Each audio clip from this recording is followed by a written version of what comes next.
Сәлем достар, сіздермен бірге Мақсат, мен YouTube каналыма қош келдіңіздер. Қымбатты достар, бүгінгі бейнероликта біз сіздермен бірге Әулие-Ата жастар бағдарламасын толыққанды талқылайтын боламыз. Қымбатты достар, үлкен өтініш, Мақсатпен YouTube каналына тіркеліп қойсаңыз, бұл YouTube каналда баспана мәселесіне байланысты 190-нан астам өте пайдалы, қажетті бейнероликтер бар. Егер подписацияны бассаңыздар, үлкен алғыс. Бүгінгі тақырып Әулие-Ата жастар бағдарламасы, жалпы Әулие-Ата жастар бағдарламасының негізгі шарттары, қандай жұмыс өтілі болуға жет, төлем қандай болады, және де конкурста балл не үшін берілетін болады. Қандай да бір қосымша сұрақтарыңыз туындаған жағдайда міндетті түрде комментарийға жазсаңыздар болады. Кеттік достар, бастаймыз. Әулие-Ата жастар бағдарламасы. Әулие-Ата жастар бағдарламасына қатыса алады, атайтып тұрғандай 35 жасқа дейінгі жандар.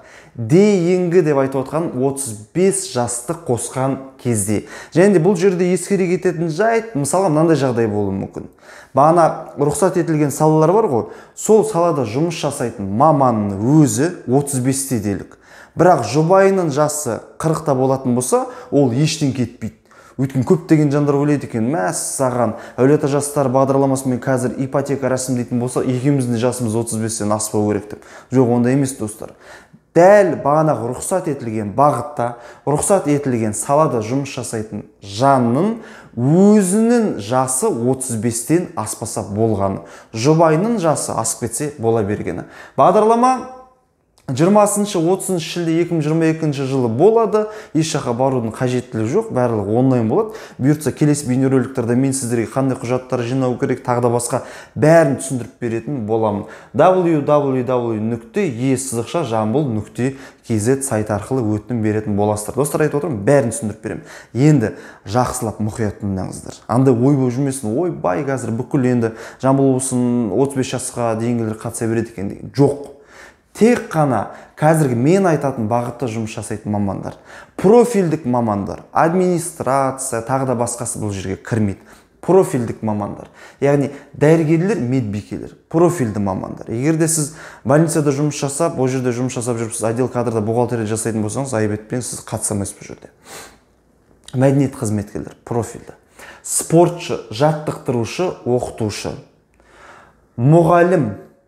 Мұғалімдер, одан кейін жоғарғы оқу орындарының оқытушылары, ғылыми қызметкерлері, және де журналистер. Міне, тек қана осы бағытта көрсетілген 35 жасты қоса алған кезде қатыса алады жандар.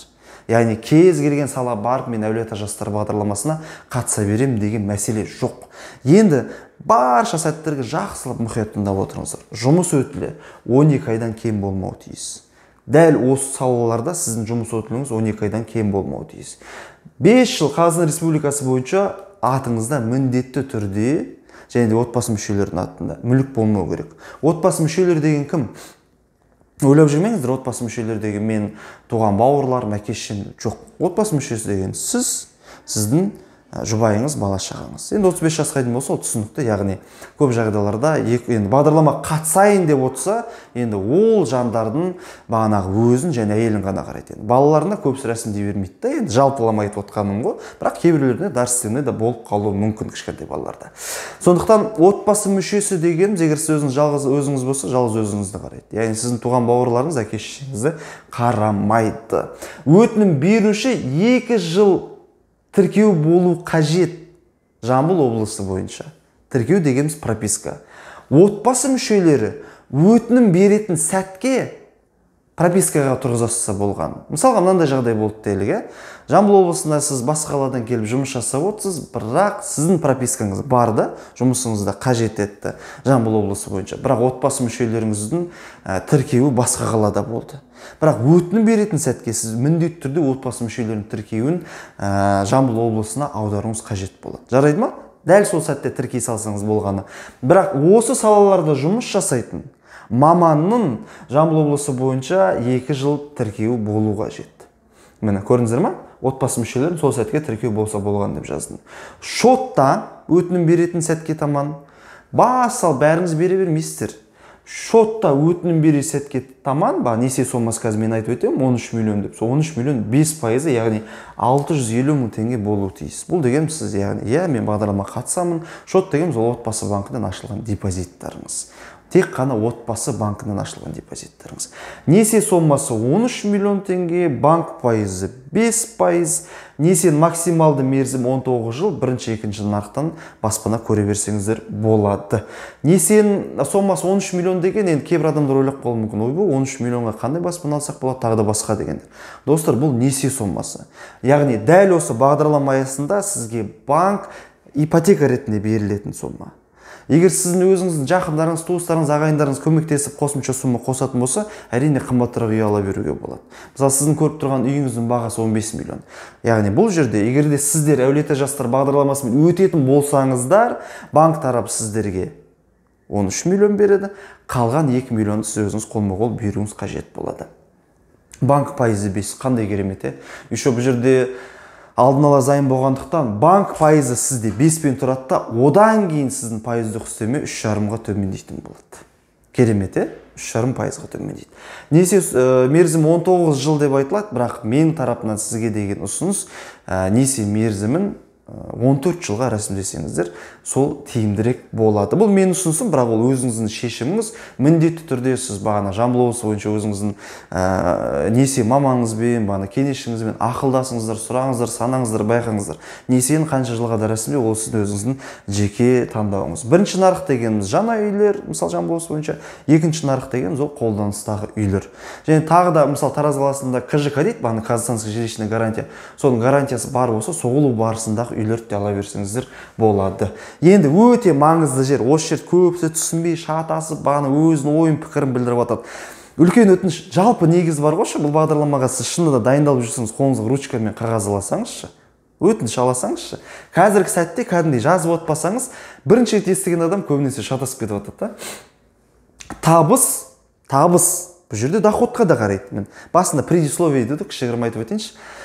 Яғни бұл енді мемлекеттік бағдарлама ғой. Мемлекеттік бағдарлама болғандықтан бұл жерде мүмкіндігінше табысы аса бір жоғары емес жандарға бергісі келеді да.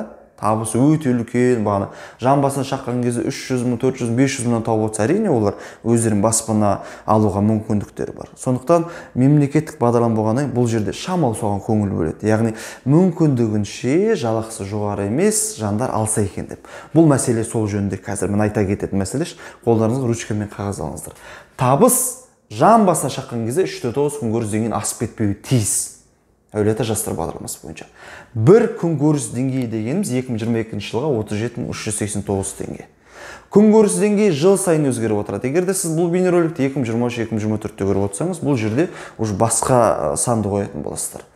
Яғни біз не дедік? Табыс 3-9 күн көріс деңгейі аспауы тиіс жан басына шаққан кезде. 37.389 көбейтеміз 3-9-ға. 37.389 бір күн көріс деңгейі 2022 жылы. 37.389 көбейтеміз 3-9-ға. Тен 145.817 теңге. Мысал ретінде көрсетеді. Мысалы, отбасында сіздер 5 адам істейік. Сіз жұбайыңыз, қосымша тағы 3 балаңыз бар. Яғни 5 адамды көбейтеміз. Қанша дедік бана? Табыс 3-9, бір күн көріс деңгейі асып кетпеуі тиіс дедік, сіздер еске түссін деп айтып отырмын. Яғни 37.389 көбейтеміз 3-9, 145.817. Отбасы мүшелерін 5 адамды көбейтеміз 145.817-ге, 3-9 күн көріс деңгейіне. Тең 729.085 теңге. Тағы да жақсылап, тоқтап асықпай айтайыншы. Табыс жан басына шаққан кезде 3-9 күн көріс деңгейінен асып кетпеуі тиіс.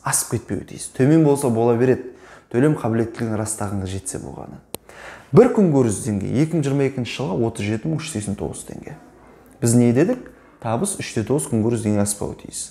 37.389 бір күн көріс деңгейін көбейтеміз 3-9 күн көріс деңгейіне. Тең шығады 145.817 теңге. 1, 2, 3, 4, 5 отбасыда 5 адам болсаңыздар, 145.817, 145.817, 145.817, 145.817, 145.817. 5 адам. Міне, осылардың барлығын, яғни сізбен әйеліңіздің екеуіңіздің доходын қосқан кезде 5 адамға 729.085 теңгеден асып кетпесеңіз болғаны, яғни сіз как участник ретінде қатыса аласыз. Енді қазір бұл жерде бір адамдар ойлап қалмасын, ой бай ондай зарплата қаяқтан деп. Достар, дұрыс түсініңіздер, асып кетпеуі тиіс деп отырмын. Асып кетпеуі тиіс. Не үшін? Шынайы жалақылары жоғары емес жандар алу мақсатында. Табыс бұдан аз болса бола береді. Ең бастысы банкқа барып, доход растайсыздар ғой, сол кезде жетсе болғаны болды. Яғни ойлап қалмаңыздаршы, табыс 729 болу керек, неткен заоблачный программа деп. Жоқ, просто осыдан асып кетпесе, сіздер участник ретінде қатыса аласыздар. Тағы да айтамын, не үшін? Мысалы, кейбір адамдар болады. Екеуі жұмыс істейді, доходтар 1,5 миллион, 2 миллион. Жағдайлар жақсы ғой. Шын ғой енді. 2 миллион, 3 миллион алып отырса, ол адам өзінің мүмкіндігі бар үй алуға.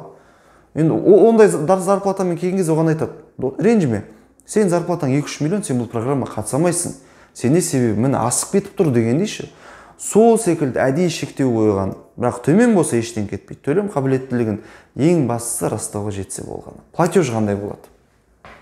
Үйдің бағасы 13 миллион дейік. Бастапқы жарна ретінде бағана айта кеттім, минимальный 5%. Минимальный. Одан көп салсаңыздар болады. Минимальный 5% 650 мың теңге саласыздар. Ипотеканы, мен өзім рекомендация беремін. Өздерінің шешесіздер айттым ғой бағана. Кеңесшілеріңізбен, тағы да басқа өздерінің мамандарыңызбен ақылдасыңыздар міндетті түрде. Ипотеканы 14 жылға рәсімдейсіздер, 110 мыңнан шығады, 110 мың шамасында. 110 мың шамасы, 110-114 шамасында шығады. Бірінші 8 жыл 5%-пен төлейсіздер, одан 6 жыл 3,5%-пен төлейсіздер. Яғни бірінші 8 жыл 110 мыңнан болса, ары қарай уже бір 6 жыл 85-90 мыңнан болады. Төмендейді да, ежемесячный платеждарыңыз. Көрдіңіздер ма? Түсінсіздер ғой. Дальше кеттік. Конкурста балл не үшін қосылады? Ең маңызды, яғни сіздер әулие-ата жастар бағдарламасында өтінім берді, өтіп кеттік емес, конкурс болады кәдімгідей. Кәдімгідей отбор болады, кімнің мүмкіндігі көп, кімнің мүмкіндігі төмен дегендей. Енді конкурста балл келесі факторлар үшін қосылады. Бірінші, отбасылы жан неке құрған сәттен бастап жылдарын санайды. Қанша жыл өтті? Яғни отбасылық қанша мерзім өтті бірге. Осы үшін балл қосылады. Жұмыс өтілі. Яғни мына көрсетілген бағыттарда қанша жыл жұмыс жасап отыр. Дұрыс қой енді шынында да. Біреу жұмысқа енді кірді, біреу 10 жыл жұмыс жасап отыр, қаншама еңбегі өтіп отыр. Бастапқы жарынан көптігі. Біреу 5% салды, біреу 15%, біреу 20% салды дегендей. Бірақ әр жақта шектеу болады. Мысалы, мынандай понятие қолданып кетпейді да, біреу первоначальнен көп сапсайды 50%, бүкіл балы көбейіп кетеді, ондай емес. Әр жақта шектеу болады, максимальный берілетін бал деген болады. Мен біле-білуімше максимальный балл, скорее всего, 5 болады. 5. Максимально берілетін балл 5, яғни одан асамайсың. Қазір ана жерде біліп отыр ма, біреулер шустрить еткісі келіп тұр ғой. Стаж аз болып тұрған, енді үйленгендерші примерно. Бастапқы жарынан 50%-ын салып жүріп, опа, біздің балды көбейіп жүреміз деп. Жоқ, шектеу болады. Максимальный балл. Все. Балалардың саны тоже справедливо. Балалар көп па? Не үшін ол адамға мысалы баспаналы болмасқа? Одан тағы бір-екі фактор болуы мүмкін, енді ол белгісіз, шынымды айтайын, ол бола ма, болмай ма мысалы. Бағана осы салада жеткен жетістіктері, қосымша Жамбыл облысы бойынша қанша жыл тіркеу бар дегендей. Оның бәрі бағанағы арнайы сайтта жазылып тұр, бағанағы сайттарда. Енді конкурс қалай жүреді? Өтінім беру, ең бірінші өтінім бересіздер.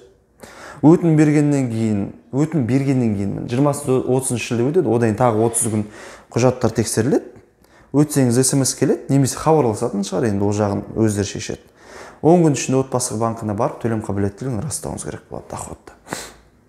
Төлем растайсыздар, 60 күн ішінде үй тауып, мен мына үйді аламын деп отбасы банкқа келіп намерение білдірсеңіз болғаны. Енді бір нәрсені жақсылап тыңдаңыздар, асықпаңыздар. Кім қазір осы бағдарламаға дайындалып жүр, кім қазір өзінің картинасын көрді, оппаны мен өте алады екен деп сіздерге деген ұсыныс. Вообще просрочка жасамаңыздар қазір. Вообще просрочка жасамаңыздар. Мүмкіндіктеріңіз болып отса, мелкий кредиттарыңыз қазірден жауап беріңіздер. Отбасы банкының филиалы бар, кеңес беру орталықтары бар, сонда барып банк кеңесшілерімен, банк мамандарымен қазірден бастап ақылдасыңыздар. Потому что регламент кредитования, регламент платежеспособности деген бар. Сон бір пунктына мысалы жазылған 30 күн 60 күн мүлде просрочка болмау керек деп. Мысалы болады ғой человеческий фактор, біреу оны елемейді. Бір күн жасап қойым іштен кетпейді. Жоқ, ондай болмайды. Осы сәттердің бәріне банк қатты назар аударады. Сондықтан мейлінше жақсы бір мамандарды тауып алып, барып кеңес алып, санатып, доходтарыңыз жетпей тұрса, мысалы ойластыра беріңіздер. Сазу емшік тартам ба, тағы да басқа дегенде ше. Жалпылама деп отырмын да, енді өтетін ситуацияны көріп тұрсаңыздар. Тағы да бір тоқ етерін айтып шықсақ, әулие ата жастар 35 жасқа дейін, 35 жас қосылған күйеу әйелі, мысалы жұбайының біреуінің жасы 40-тан асып кетсе де бола береді, ең бастысы өтінім беру үшін жасы аспаса болған. Жұбайының біреу емес, өтінім беру үшін жасы аспаса болған, жұбай асып кете берсе болады. 20-30 шілде өтеді 2022 жыл. www.ежамбыл.kz дәрігер медбике, медицина қызметкерлері, спортшы, жаттықтырушы, оқытушы, мұғалім, жоғарғы оқу оқытушы, ғылыми қызметкер, журналист. Жұмыс өтілі 12 ай болу керек. Енді дұрыс қой, енді осы салада жұмыс жасау керек. 5 жыл Қазақстан бойынша баспанасы болмау керек, өтінім беруші 2 жыл тіркеу болу керек. Сол жергілікті қала бойынша, облыс бойынша, ал отбасы мүшелерін сол өтінім беретін сәтке тіркей салса болғаны. Тіркеңіздер, міндетті түрде бұл шарт солай. Сол сәтке тіркеу болса болған, счетта 13 миллион 5% болу керек, 650 мың, несие 13 миллионға рәсімделеді, несие. Қымбат үй көріп тұрсаңыз, өзіңіз қолма-қол бересіздер. Банк пайызы 5%, 19 жыл максималды срок, бірінші, екінші нарықтан көрсеңіздер болады. Табыс 3-9 күн көрізден кейін асып кетпеуі тиіс деген түсіндіңіздер. бір күн көрізден кейін 2022 37 389, 3-9 көбейтеміз, 145 817, 5 адам болса, сіздің табыңыз асып кетпеуі тиіс. Оны айттым ба, не үшін керек екен, Ал бұдан төмен болса бола береді, достар. Төлем қабілетін растауға табысыңыз жетіп тұрса болған. Платеж үйдің бағасына да бәрін санап бердім, не үшін бал қосылатынын айттым, конкурс қалай жүргізілетінін толыққанды айтып бердім. Мейлінше өз тарапынан енді қандай құжаттарды қазірден бастап дайындай беру керек, тағы да басқа мәселесіне байланысты видеороликтер салып тұрамын, достар, үлкен өтініш. Мына мақсатпен YouTube каналына кірсеңіздер, өздеріңіз байқайсыздар. Қараңыздаршы. 190-нан астам бейнероликтерді әртүрлі программалар жөнінде. Баспанаға әйтеуір бір әрекет жасап жүрген адам болса, осыны көріңіздерші, зерттеңіздерші, қараңыздарші. Бүгінгі сәтте 1.200.000-ден астам адам осы каналды көріп, өз бағыттарын алып отыр. Сіздер де бағыттарын алыңыздар. Пайдалы ақпараттар бұл жерде көп, қымбатты достар. Пайдалы болсын. Осы бейнероликті көріп отырған жан, сізге бұйыртса әулие ата жастар бағдарламасы бойынша сәттілік өтіп, өзіңіздің баспанаңызға қол жеткізуіңізге тілектеспіз. Әр қазақстандық баспаналы болсын, мақсатпен мақсатқа.